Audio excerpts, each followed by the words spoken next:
Bonjour à toutes et à tous et bienvenue dans ce nouvel épisode du podcast de Myria Asset Management.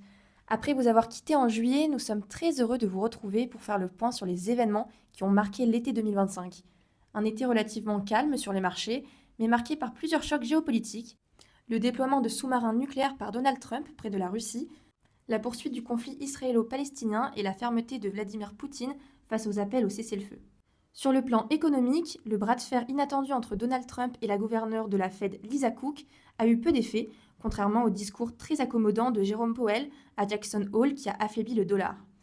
Enfin, en France, la demande d'un vote de confiance du Premier ministre a entraîné une baisse des actions locales et un élargissement de l'écart de taux avec l'Allemagne. Aujourd'hui, nos gérants vont décrypter l'impact de ces événements sur les marchés, les portefeuilles et les orientations d'investissement à venir. Alors sans plus attendre, j'accueille Denis Canfou, gérant diversifié chez Myriam. Bonjour Denis. Bonjour Angelina.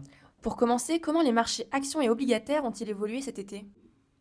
L'été 2025 a été marqué par une hausse généralisée des actions mondiales, portée par la perspective de baisse de taux, des résultats d'entreprises solides et un climat économique plus favorable.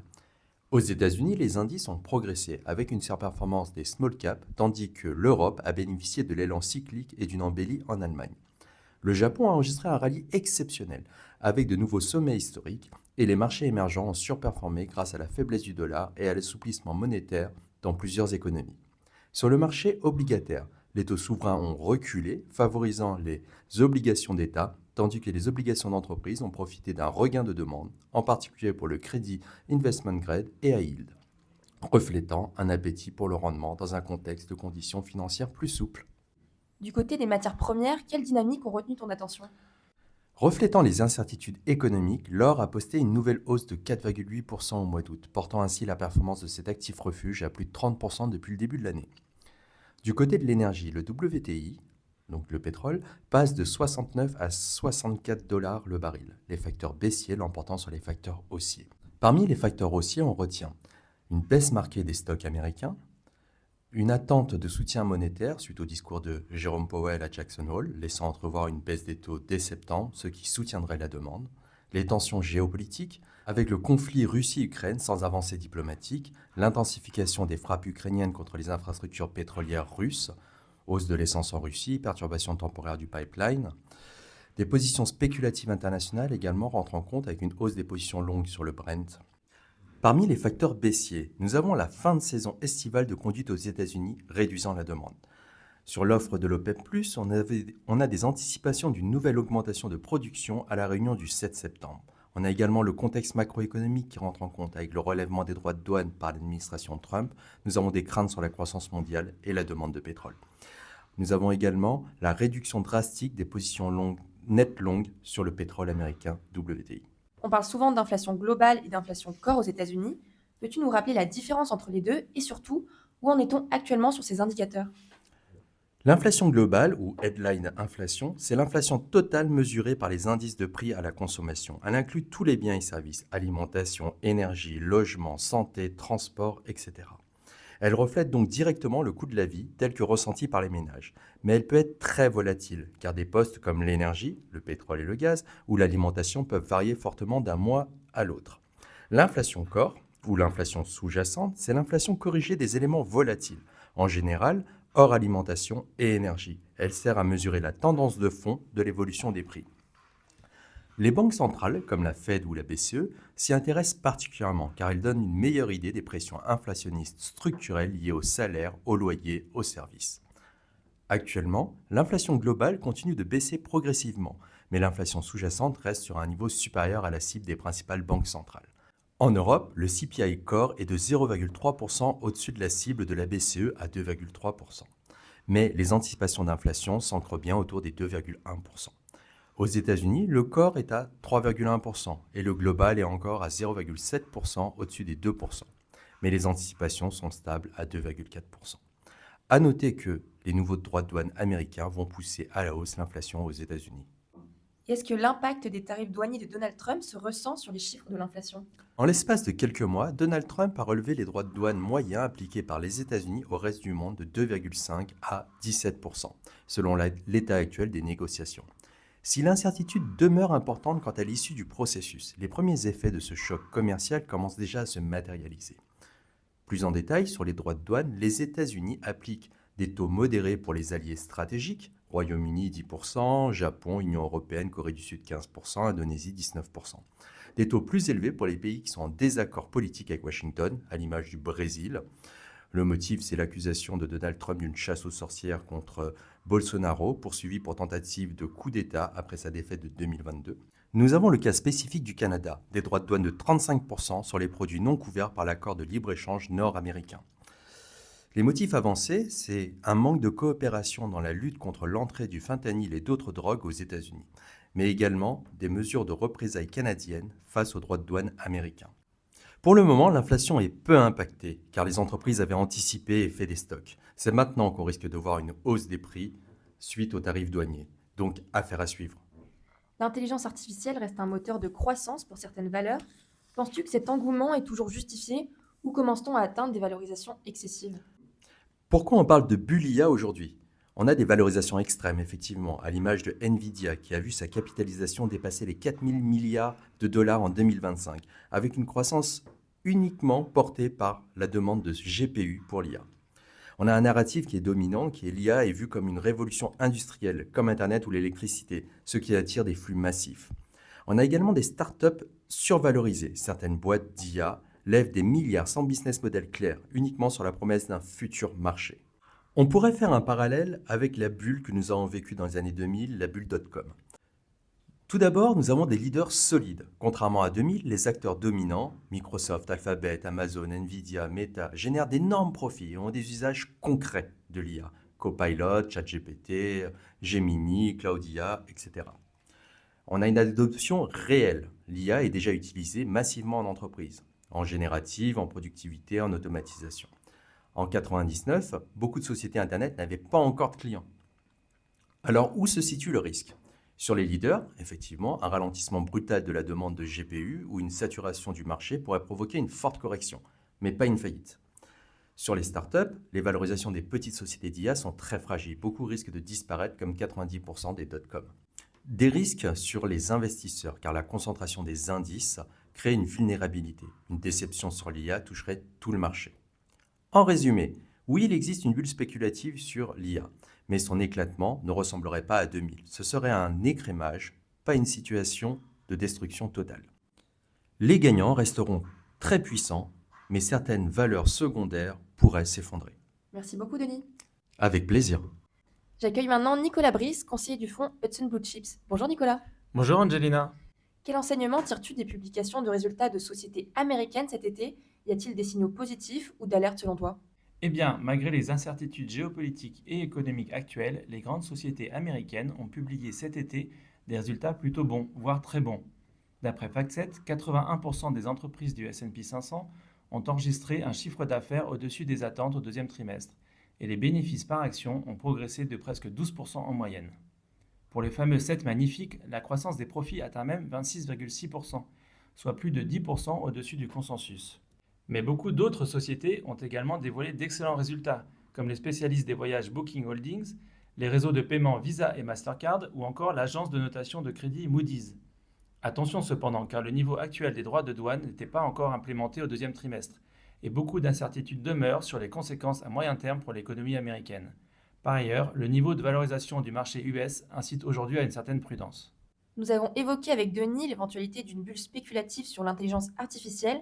Comment positionnez-vous le portefeuille du fonds Hudson Blue Chips pour bénéficier des perspectives de l'IA tout en limitant les risques d'exposition à une potentielle bulle? Effectivement, toute révolution industrielle ou technologique est propice à la création d'une bulle spéculative, car les retombées économiques sont massives, mais l'incertitude demeure quant à l'identité des principaux bénéficiaires. De manière générale, les investisseurs ont d'ailleurs tendance à surestimer les effets à court terme, mais à les sous-estimer à long terme. L'ère actuelle de l'intelligence artificielle n'échappe pas à la règle, et au-delà des niveaux de valorisation relativement élevés des grands indices américains, certains signaux peuvent inquiéter. Par exemple, plus de 22% des valeurs du MSCI World se traitent aujourd'hui au-dessus de 10 fois les ventes. Ce chiffre dépasse même le record atteint précédemment en 2000. De même, les valeurs cycliques n'ont jamais autant surperformé les titres défensifs depuis la bulle Internet. En ce qui concerne le fonds Hudson Blue Chips, nous avons décidé de maintenir nos positions sur certains leaders technologiques reconnus, comme Microsoft, Alphabet, Amazon ou Broadcom. Ces sociétés bénéficient de positions dominantes, d'une rentabilité élevée et de bilans extrêmement solides qui devraient leur conférer une forte résilience, même en cas d'éclatement d'une bulle. A contrario, nous évitons d'investir sur la partie la plus spéculative du marché, comme les sociétés de technologie non profitables et les titres les plus vendus à découvert. Nous préférons diversifier le portefeuille sur des thématiques moins médiatisées, mais avec plus de visibilité sur le long terme. À l'inverse, certains secteurs défensifs comme la santé et la consommation courante ont récemment surperformé la technologie pour la première fois depuis le mois d'avril. Penses-tu que ce rebond soit durable et comment est exposé le fonds à ces thématiques? Tu as raison, certains secteurs récemment délaissés au profit de la thématique de l'IA ont connu un excellent mois d'août. Comme toi, je pense notamment au segment de la santé, qui se traitait fin juin avec une décote historique par rapport au marché, mais également à celui de la consommation courante. Fin août, ces deux secteurs constituaient respectivement 10 et 7% du fonds Hudson Blue Chips. De manière intéressante, plusieurs de nos sociétés en portefeuille ont récemment bénéficié de prises de participation importantes par de grands investisseurs. Ainsi, Berkshire Hathaway, la société holding de Warren Buffett, a annoncé courant août son entrée au capital de United Health Group. Et pas plus tard que mardi 2 septembre, Elliott Investment Management, un investisseur activiste reconnu, dévoilait une prise de participation dans PepsiCo. Cela nous conforte dans notre conviction que ces sociétés possèdent des fondamentaux solides dont la valeur intrinsèque n'est pas correctement appréciée par une partie des investisseurs. Au passage, cela ne concerne pas que les secteurs défensifs de la santé et de la consommation courante. Par exemple, Alphabet, la maison mère de Google, se traite depuis le début de l'année avec une décote significative par rapport au S&P 500. Ainsi, début mai, le titre se payait environ 15 fois les résultats à 12 mois. Depuis, la société a publié d'excellents chiffres et démontre semaine après semaine sa capacité à rester l'un des leaders de l'intelligence artificielle. Hier, mercredi 3 septembre, l'action progressait encore de plus de 9% suite à une victoire majeure dans son procès pour abus de position dominante aux États-Unis. Sur les 4 derniers mois, le titre prend même plus de 50% et constitue aujourd'hui la première position du fonds. Pour conclure, je dirais que nous essayons de maintenir un juste équilibre entre notre exposition à la thématique de l'intelligence artificielle et notre diversification sur d'autres secteurs plus abordables mais extrêmement profitables. Merci beaucoup Nicolas. Merci Angelina. J'accueille maintenant Charles de Ritmaten, gérant Action chez Myria. Bonjour Charles. Bonjour Angelina. Comment s'est comporté ton fonds UFF Dynastie Familiale pendant l'été? UFF Dynastie Familiale s'est bien comporté durant l'été avec une performance cumulée de 1,7% en ligne avec son indice de référence et ce, malgré la poursuite du mouvement value, en particulier sur les banques qui ont progressé de presque 9% durant l'été. Il y a eu quelques très belles publications, comme sur l'italien Technogym ou l'allemand Innoscripta, qui ont rejoint récemment le portefeuille et qui progressent respectivement de 18 et 27% sur la période. Il y a également eu une très belle publication sur l'acteur autrichien de restauration à bord des avions, Do & Co, qui a également surpris positivement, son cours affichant une progression de 24% sur l'été. Malheureusement, ces belles publications ont été entachées par 3 très mauvaises publications qui sont venues rogner l'avance que nous avions pu prendre sur notre indice, à savoir la société italienne d'appareils auditifs Amplifon, la société mère de la marque Nivea Bayersdorf et enfin la société allemande CTS Eventim. Sur Amplifon, l'avertissement sur résultats a été tellement massif que le cours de bourse a dévissé de plus de 25% le lendemain de la publication. Nous avions pour autant rencontré 2 fois le management de la société depuis le début de l'année, une fois à Paris début mars et une fois à Milan en mai. Le management a systématiquement conservé un discours très optimiste. La société avait clairement la possibilité d'avertir le marché que ses résultats n'allaient pas être bons. Je pense qu'ils ont désormais perdu toute crédibilité auprès du marché et que la route sera longue pour regagner les faveurs du marché. La société ne fait plus partie du UFF Dynastie Familiale depuis mi-août. Sur Bayersdorf, je pense que le ralentissement des ventes concerne toute l'industrie et n'est pas un problème spécifique à la société. Enfin, sur CTS Eventim, qui a dévissé de 17%, les résultats peuvent être assez volatiles d'un trimestre sur l'autre, et je ne suis donc pas plus inquiet que cela pour l'avenir de la société. L'instabilité politique en France a pesé sur les actions nationales.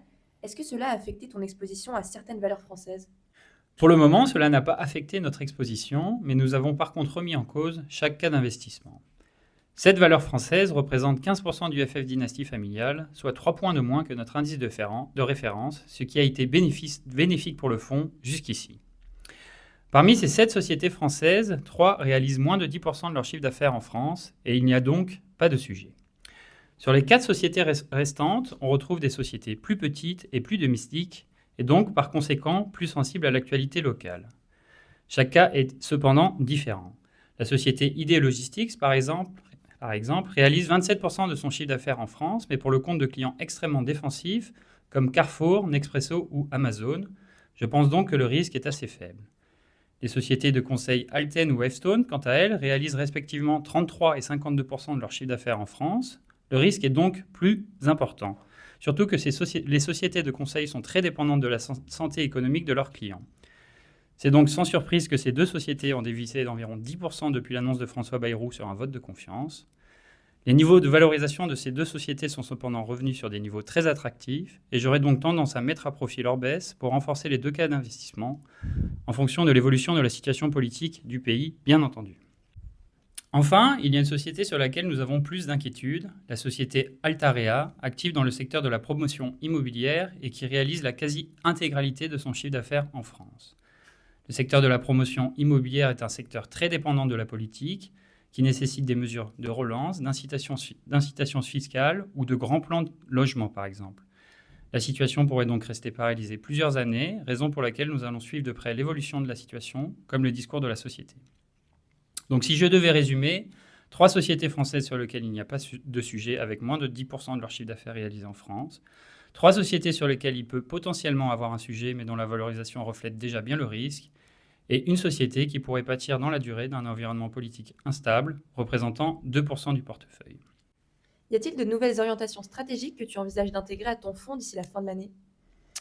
Alors oui, je reste toujours en éveil et prêt à saisir de nouvelles opportunités. Je vais à Madrid par exemple dans 2 semaines pour rencontrer des sociétés familiales locales. J'ai également un séminaire début octobre sur des valeurs suisses familiales. Je suis perpétuellement à la recherche de nouvelles idées, de nouvelles opportunités, d'arbitrage qui puissent venir contribuer à la performance du fonds. Notre univers d'investissement regorge de belles sociétés familiales, mais j'essaye aussi de prendre mon mal en patience pour trouver le moment le plus opportun pour qu'une société rejoigne le portefeuille. La stratégie du fonds reste quant à elle inchangée, à savoir la construction d'un fonds diversifié à la fois sectoriellement, géographiquement et par taille de capitalisation boursière, axé uniquement sur des sociétés familiales d'une très grande qualité, gérées avec une vision de long terme et humaine. Merci beaucoup Charles. Merci Angelina. J'accueille maintenant Pierre Bismuth, directeur général de Myria M et gérant diversifié. Bonjour Pierre. Bonjour Angelina. Malgré les tensions persistantes en Ukraine et au Proche-Orient, les marchés financiers sont restés relativement calmes. Comment expliques-tu cette sorte d'immunité face à ces événements ? Existe-t-il un risque que les marchés soient devenus moins sensibles à la géopolitique ? Tu sais, depuis le Brexit, je me dis que les événements géopolitiques et politiques sont extrêmement durs à gérer. Et c'est vrai que si l'on part du principe que les marchés financiers anticipent l'avenir, alors il est impossible de réagir correctement lorsque le risque se matérialise. Je crois que c'est la raison pour laquelle les marchés semblent insensibles à l'actualité. Il n'y a pas d'éventualité, on n'envisage pas des possibilités, mais ce sont des faits parfaitement prévisibles qui surviennent. Et concernant les conflits en cours, il est difficile d'imaginer qu'ils puissent être pires. Ainsi, la seule réaction qui pourrait survenir sur les marchés, à mon sens, c'est une forte hausse au cas où les conflits se résolvaient soudainement, c'est-à-dire s'il y a un risque positif dont la probabilité est très faible se réalisait. Myria va prochainement lancer une nouvelle gamme de fonds obligataires entièrement gérés en interne. Qu'est-ce qui a motivé cette décision et que va-t-elle apporter à vos clients ? Depuis plusieurs années, nos fonds multi-actifs ont largement bénéficié de leur poche obligataire, bien plus que de leur poche action relative par rapport à leurs indices de référence qui sont composés pour partie d'indices obligataires et pour partie d'indices actions. Et Thierry Guirillot, notre responsable de la sélection des fonds, a fait un énorme travail de référencement de fonds obligataires dont le profil de performance est assez décorrélé des mouvements de duration, qu'elles soient de taux ou de crédit. Ainsi, nous avons pu convaincre notre actionnaire UFF de nous permettre de lancer une franchise obligataire en monétisant notre expertise en sélection de fonds et en construction de portefeuilles. En effet, nous nous sommes aperçus que nombre de sociétés de gestion avaient transformé considérablement leur façon de travailler la matière obligataire afin d'immuniser leur gestion contre les grands mouvements de marché que nous avons pu connaître en 2022 par exemple. C'est en effet cette année-là que les emprunts d'État européens ont perdu en moyenne plus de 18%. Et peux-tu nous en dire plus sur les spécificités de ces fonds ? Quel type d'obligations et quelles stratégies de gestion seront privilégiées ? Alors oui, notre produit UFF Obligations Diversifiées est issu de la transformation du fonds UFF Rendement Diversifié géré par Ophi Invest AM jusqu'au 30 septembre prochain. L'objectif de gestion du fonds sera de battre un indice obligataire de type crédit catégorie investissement euro en investissant sur tout le spectre de l'obligataire. Dans le portefeuille, on retrouvera évidemment des OPCVM comme DNCA Alpha Bonds ou Ophi Invest Alpha Yield, mais également des fonds moins connus comme ceux de Nomura sur la dette hybride d'entreprise ou celui de J. Safra Sarrazin et 12 Capital exposés aux obligations catastrophes. Notre volonté est d'offrir à travers ce fonds une exposition sur les stratégies obligataires les plus adaptées à l'environnement macroéconomique et de crédit du moment. Le fonds reste SRI 2 et j'attire les auditeurs à s'informer sur les risques décrits dans le prospectus et le DIC du fonds. Cet été, l'écart de taux entre la France et l'Allemagne est remonté à 80 points de base, notamment lié à la demande d'un vote de confiance du Premier ministre français. Quels sont les risques pour les investisseurs liés à cette divergence ? Ce spread représente-t-il plutôt une menace ou une opportunité pour les obligations françaises ? Aussi, ce n'est pas un risque, mais déjà un fait intégré pour les marchés. De plus, l'écart de taux entre la France et l'Allemagne a été réévalué par le marché obligataire lors de la dissolution de 2024, où cette mesure est soudainement passée de moins de 50 points de base à justement 80 bips. On voit qu'on revient à ce qui prévalait 15 mois en arrière, et je dirais qu'en la circonstance, les obligations françaises sont correctement évaluées. En revanche, à plus long terme, le financement du pays va devoir être assuré en minimisant autant que faire se peut le poids des intérêts. Aux États-Unis, le taux à 10 ans a reculé de 15 points de base, porté par l'espoir d'une baisse des taux directeurs. Est-ce une opportunité à court terme pour les obligations américaines ou faut-il rester prudent ? Mon analyse sur la situation du taux à 10 ans US est la suivante. Il évolue dans des bandes de fluctuation et en sort périodiquement à la hausse comme à la baisse en fonction de l'actualité. Mais depuis 6 mois, le niveau du taux rebondit dès qu'il touche 4,20%. La Fed est très prudente dans sa communication, mais a indiqué qu'elle allait procéder à une première baisse de son taux directeur en septembre. Néanmoins, nous sommes assez loin d'un début de cycle qui impliquerait la détermination en creux d'un taux cible compte tenu de l'incertitude que font peser sur l'économie la politique de Donald Trump avec le Big Beautiful Act et son financement par la hausse des droits de douane. Si l'on s'en tient aux chiffres de création d'emplois, on constate tout de même l'impact négatif sur le marché du travail des annonces impérieuses de l'administration américaine. Pour répondre clairement à ta question, il me semble qu'un niveau supérieur à 4,6% constituerait une opportunité de ramener une position sous-pondérée vers la neutralité.